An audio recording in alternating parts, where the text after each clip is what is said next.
Ndabaramukije mwese bakunzi ba radiyo televiziyo Burundi bwiza. Uyu mwanya ni umwanya wo gukurikirana ikiganiro twiteze imbere gwaruka, mukaba mugishikirizwa na jewe Kwitonda Josephine, komine Tangara, intara ya Ngozi. Abenshi mu gwaruka murakunze kwibaza ibibazo ati mbega no kwiteza imbere gute? Nyamara gwaruka uriko uranyumviriza wumve neza yuko ukiteza imbere kwawe bitazogusaba umutahe muremure, ahubwo bigusaba umutwe, bigusaba kwiyumvira. Genda ahantu wiyumvire umugambi wawe wokora. Abenshi barashobora kwibaza ati mbega no kwiyumvira umugambi wanje nokora gute atamutahe mfise?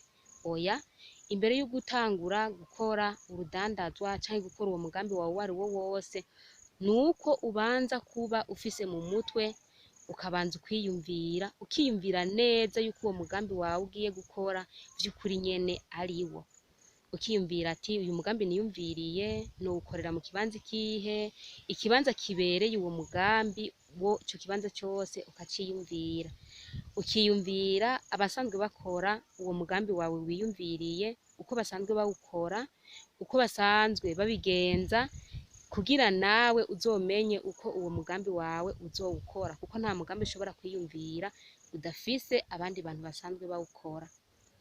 Namba utoye kudandaza ivoka, izo voka ukiyumvira ati mbega izi voka zanje kugira zize zigira abakiriya benshi, zigasohoka ku bwinshi, uko umuntu ariko aradandaza ukagenda usohora ibidandazwa vyinshi, niko urudandazwa rwawe rutera ruja imbere. Ukiyumvira ati babikora gute, bazidandaza gute, bazidandariza kuki, mbega bazidandariza mw'ibase yogeje, mbega bazifukisha igunira rimeshe.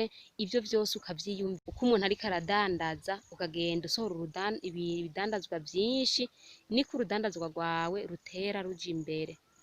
Ukiyumvira ati babikora gute, bazidandaza gute, bazidandariza kuki, mbega bazidandariza mw'ibase yogeje, mbega bazifukisha igunira rimeshe. Ivyo vyose ukavyiyumvira kugira nawe umenye uko uzotangura urwo rudandazwa rwawe rw'ivoka. Ukavuga nti mbega izi voka zanje ahantu nzozidandariza hari abakiriya bangana gute bazosuma izi voka zanje?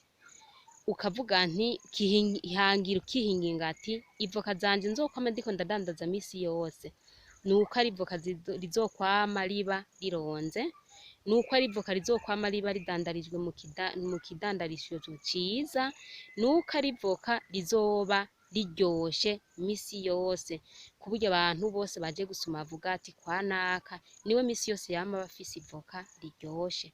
Ivyo ukavyiyumvira uko. Umaze kubitora uca ugenda rero ukaca urondera wa mutahe wawe w'ivoka, ukaca uja kurangura ivoka. Niba abandi badandaza izo voka bazidandariza hasi, ibase yabo bayitereka hasi, iyaranje wewe urondere agatebe uterekeko ya base, kugira ibidandazwa vyawe vyame bisa neza. Ukadandaza ivoka rironze, ukadandaza ivoka ripfukishije igunira rimesuye. Gutyo niba ubikora uko, uzosanga ikidandazwa cawe c'ivoka kiriko gihurumbirwa n'abantu benshi, na wewe ukagenda kurudandaza iryo voka ryawe usa neza, umeze neza, wiyogeje, wambaye n'agahuzu kamesuye. Gutyo izo voka zawe uzosanga zifise abakiriya benshi.